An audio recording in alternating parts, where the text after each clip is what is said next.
So I've got a fun video today. So this is my oil pan from my 1999 Chevy Suburban. And this bolt is stripped. And I don't really feel like replacing it with another bolt that's just gonna strip anyway. So instead, what we're gonna do is we're going to experiment with these hose bibs and see if I can get one to install onto the side of the oil pan. As you can tell, I have a variety of different hose bibs I picked up on Amazon because I wasn't sure which ones are going to handle the heat from the oil and the pressure from the oil. Luckily, most hose bibs are already designed to handle the high pressure that's going to be within this engine because the water pressure from a house can be up to like 200 PSI or so. So this one's actually rated for 200 degrees Fahrenheit and 200 PSI. 200 Fahrenheit's gonna be kind of borderline though, but we're just gonna roll the dice and see what sticks. There's also a couple of different ways we can go about trying to weld these to the oil pan. One, like this one, we can try to weld the outside to the oil pan after punching or drilling a hole. But this one might actually be even easier because we'll be able to punch or drill a hole and then stick this 3/4 inch bung into the oil pan and then just thread this one in.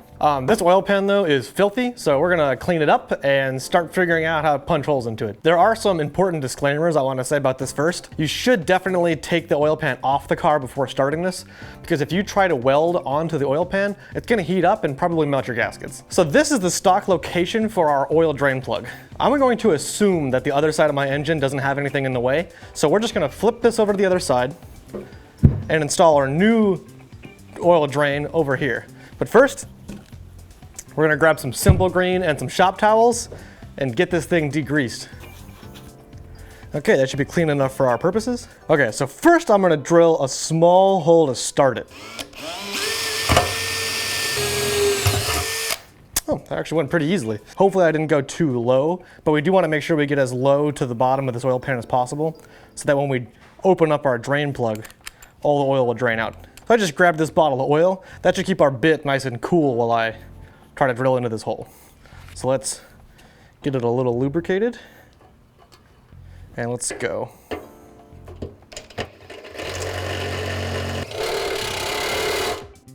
Okay, it's looking pretty good so far. I think we're on the right track. It looks like our hole's coming out pretty much right where I want it to be, so that's good, that's good. Let's get it back over and continue trying to drill this hole. We do have a pretty sizable hole, but we do have lots to go.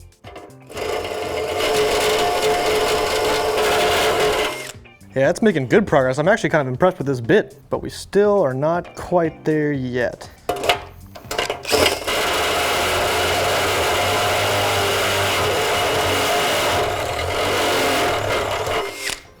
Wow, that bit is impressive.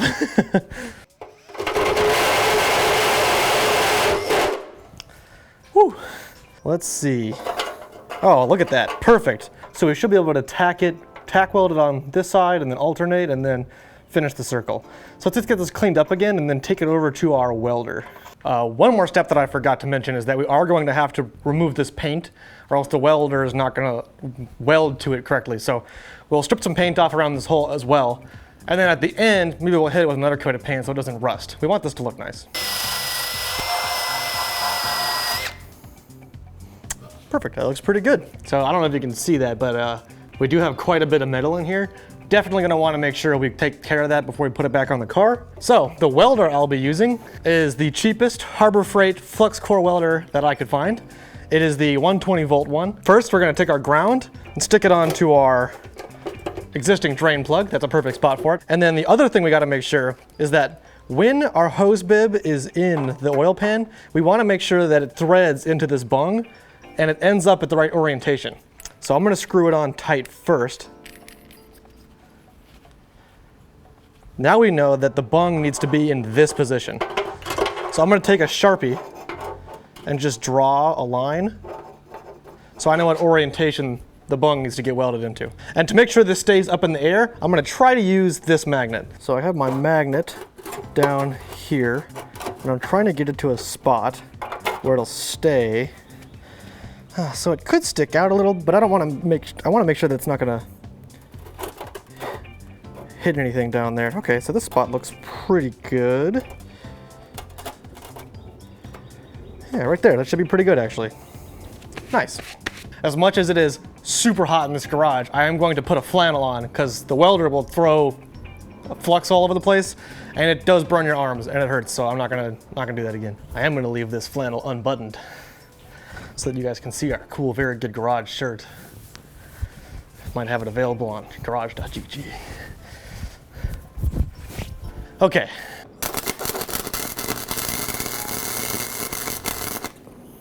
First weld's on there, awesome.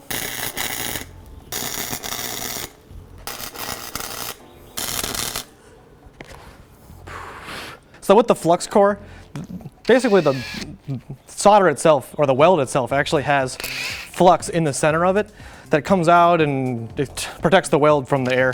That's why you don't need gases when you're doing flux core welding, but it does leave flux on the outside. So for this area where I left like a pretty good gap, I can't weld on top of it because there's flux in the way. So I'm gonna take my wire brush, clean it off first, and then try to go back over that spot.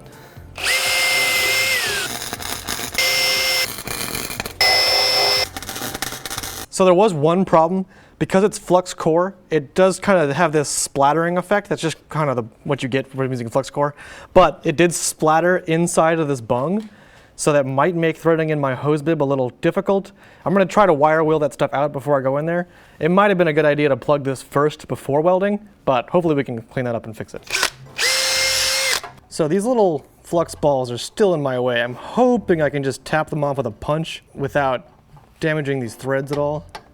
Yes, perfect, look at that, easy. So now I'm just gonna go and punch all these little pieces of weld off. All right, let's see if this threads in.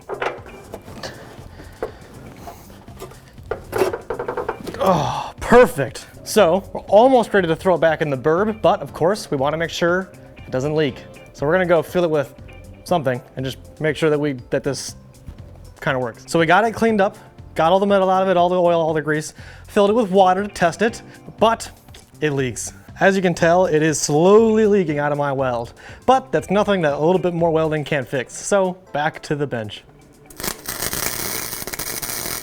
Okay, doesn't look pretty, but it should get the job done. I'm gonna re-clean these threads and get everything put back together. So we're looking pretty leak-free.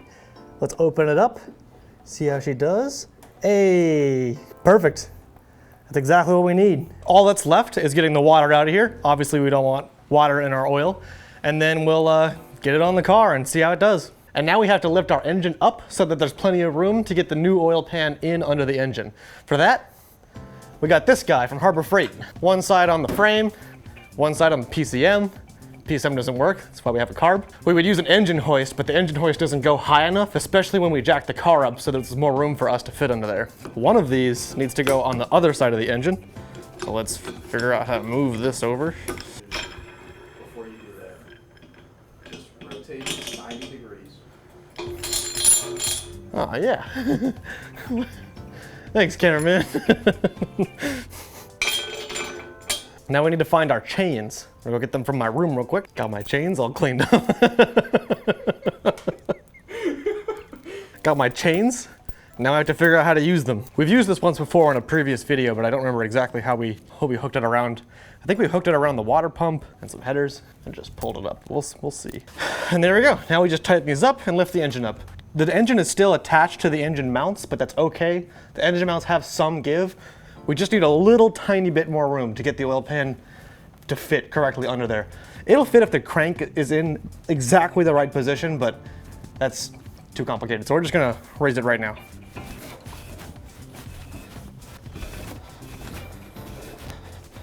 That should be enough.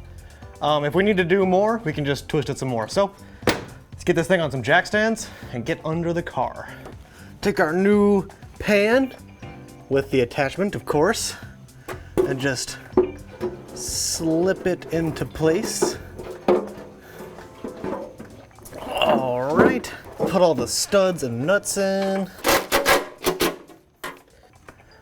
That should be enough oil. All right, moment of truth. Let's open it up. Hey. And there we go. Nice, clean oil with our quick release, easy change oil draining solution. That's awesome. All right, close it back up. And we're good to go. So that was pretty awesome. It definitely works. Will it work long term? We'll find out. If you don't see any description updates or comments from me about it leaking, then it still works. But I'll add comments if it stops working. So, just check the comments to see if it's still working. One other problem that might come from that is if you make someone upset, they can go down there and just let all the oil out.